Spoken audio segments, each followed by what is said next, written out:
Hello, you're very welcome to the League of Ireland review here. I'm joined by not one but two of our men on the ground. Dan McDonnell, you were at Tala, and Aidan Fitzmaurice was at Tolka first this evening. And Dan, I'll come to you, but I suppose Aidan, the best place to start is Drumcondra, and it was a big upset for Damien Duff's men tonight. Drogheda remaining unbeaten and top of the league tonight. Top of the table, one goal conceded in five. Two games twice in a week now, away to Bowes on Monday and away to Shells here tonight. They've come away, scored early in the first half, held on really well managed, well coached, well set up. Everything about them was very impressive. Shells had a lot of possession, but didn't really punish Luke Dennison, didn't make him work an awful lot. Probably a lot of questions there for Shelbourne to work out how this happened, how they couldn't find a way. But Drogheda really hard deserved. I mean, that's no fluke. One goal conceded in five. That's down to the coaching staff. Connor Keeley again was immensely good. I think he must be the best defender of the league at the moment.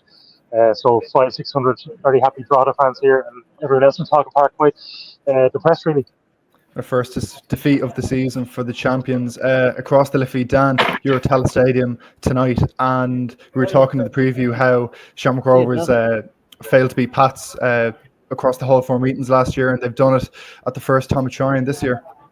Yeah, that's a huge win for them. It's just about getting the result for them. Just we are staying up was the chant from some of the Rovers fans at 1-0 after Johnny Grant's goal. I mean, I suppose they've been here before with slow starts, and I suppose the results elsewhere tonight show how it takes a while for the table to take shape. I mean, look, they're clearly not fully at it still, Rovers, in terms of key bodies are missing. They got Jack Byrne back on the pitch tonight, Rory Gaffney, and they had to hang on a bit. Just getting a couple of messages here saying Pats had maybe a strong penalty shout late on. Aidan Keenan missed a good chance. At Rovers, at times they have to ever and play on the counter, and I suppose being good but really just at the start they've had after the week they've had losing on Monday, result on the board. They can just take stock now. They have sort of a week till they play Drogheda, then the international break. I'm pretty sure Rovers will be in a very good place the other side of it, so to get 3 points on the board now is huge.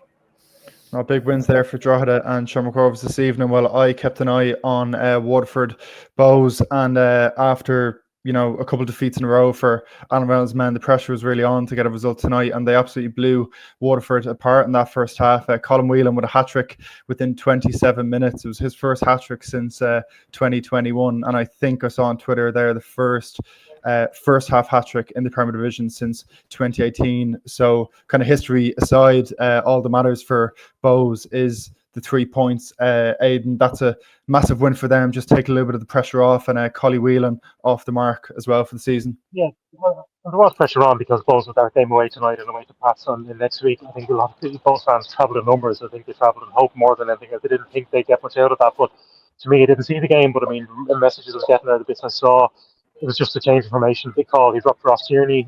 James Clark came in. From what I was hearing, was that James Clark was huge. Adam McDonnell as well. So the midfield, Bowes midfield, was so poor in the last game. Seemed to have a right tonight. So the change of personnel worked. So Bowes obviously will need to keep it up now away to some Pats next week. But probably now that means keeping. So Ross Tierney's got to have a battle to get back in the team with James Clark. Yeah, he seemed to have done it tonight.